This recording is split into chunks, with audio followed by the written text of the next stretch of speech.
On January 21st, 2017, people of all backgrounds, women, men, and gender non-conforming people, young and old, of diverse faiths, differently abled, immigrants, and indigenous, came together, 5 million strong, on all 7 continents of the world.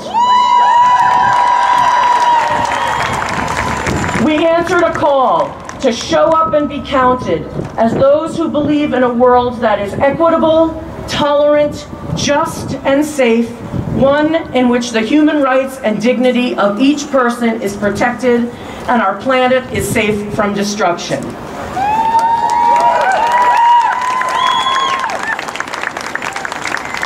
Today, 12 hours after our federal government shut down, we stand together again to reaffirm our commitment to those values and to reassert to our leaders that time's up.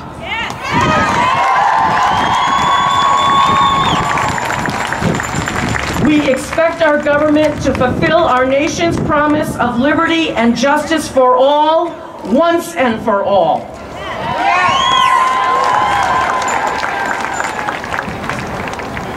I'm not going to lie, 2017 was a tough year. For many who've been fighting injustice their whole lives, it was more of the same and then some. And for those of you new to activism, for whom last year's Women's March was an awakening, I'm thinking you got your eyes well opened. How many of you called or wrote your elected officials this past year? How many of you participated in a march or a rally after January? How many of you had uncomfortable conversations? How many of you were harassed, flamed, or unfriended on social media for speaking out there? How many of you felt off balance, out of your element, or overwhelmed? Me too. Even though I've been involved in social justice work for 25 years, I learned a whole lot this year. Some of it surprised me. I expected to be scoffed at by the opposition and dismissed by politicians. I know that seismic shifts of social change only happen after protracted battles with what I call the systemic default program. In other words, it's a marathon, not a sprint. My surprises came not in the big battles, but in the small interactions and deeper exchanges between individuals within our Rhode Island human rights community, both those I observed and my own. Here's what I learned. Intent isn't everything. I never used to understand the saying, the road to hell is paved with good intentions. How could good intentions be bad?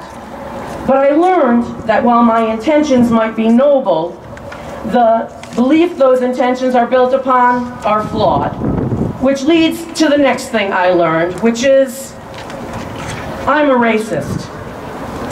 Me, rally-leading women's advocate Shauna Wells, is a racist.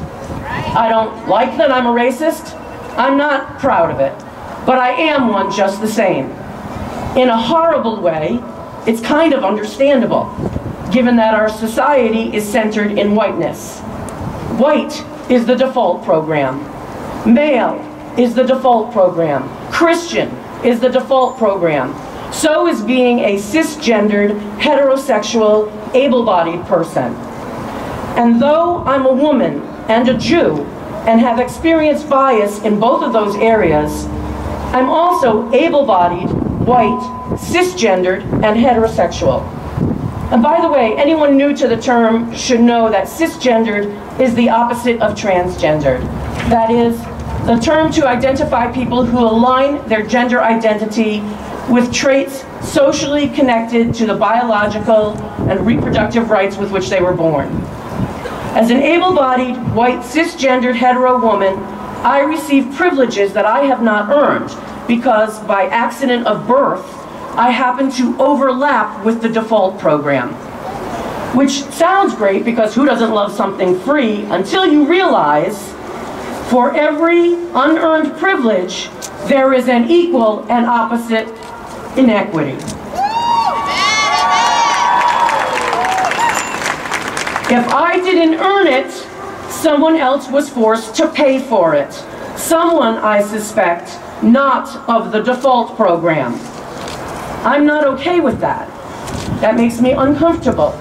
That makes me want to run away from my feelings of guilt and shame, and makes me want to go back to a time when I didn't see it, and I could enjoy my privilege guilt-free. But now, I know this ugly thing about myself because I'm about to tell myself a truth I don't want to see, which leads to the next pearl of wisdom I obtained this year. Moments of deep discomfort are the greatest opportunities for insight.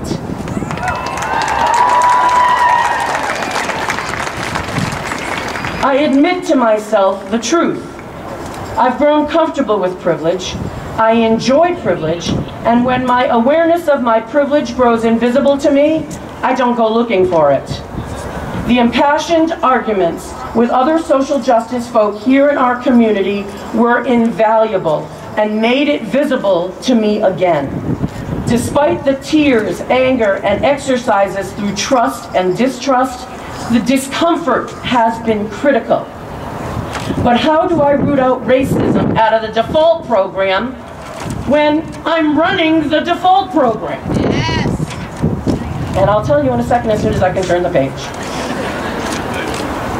Admitting is truly the first step. We must let go of denial. Doing so frees up our energy to begin untangling the skein, the knotted strings of privilege and prejudice that make up our own unique stories. We admit that we don't know what we're doing, which then allows us room in our heads to let new information in. We cede space to others so they can lead, so other voices can be heard, to give us fresh perspectives and challenge our blind spots because we can't fix what we can't see. If you usually talk, be quiet. If you're usually quiet, speak up. And when someone says something that challenges your beliefs and you immediately get defensive, that's a clue. That's a signpost. Allow your discomfort to be a roadmap in, revealing the places within yourself still set to the default program. Each person has to be involved in untangling their own skein, creating our more perfect union, one individual at a time.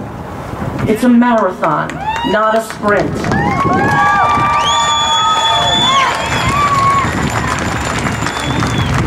And take heart, no one ever died from a blow to the ego. Trust me, I know. Learn to sincerely apologize and mean it when you say, I see you, I hear you, I stand with you and for you. Now I want you to turn to a person next to you and I want you to tell them, I see you, I hear you, I stand with you and for you. Now turn to the person on your other side and do it to them. Say it to them.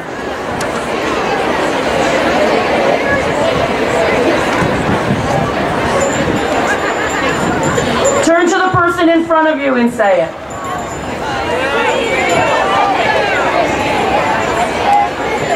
And turn to the person behind you and say it.